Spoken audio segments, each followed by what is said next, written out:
discussing what I have learned in empowerment technologies. Let's get started.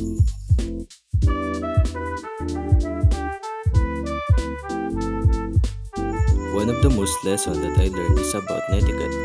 It taught me that everything we post online, whether it's a comment, a message, or a photo, reflects who we are.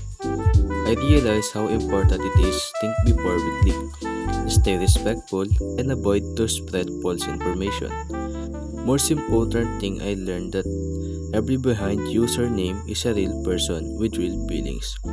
Practicing proper etiquettes helps create a safe and positive online community for everyone.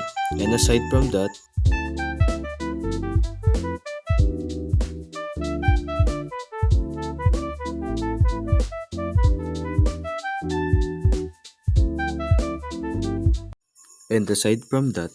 I also learned how to use Canva. At first, I didn't know how about Canva, but I discovered that this is a helpful tool for creating design and presentations.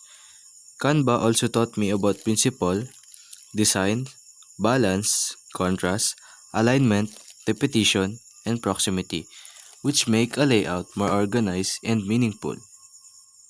It made me realize that good design is not just about adding colors or pictures, but about communicating ideas clearly and beautifully.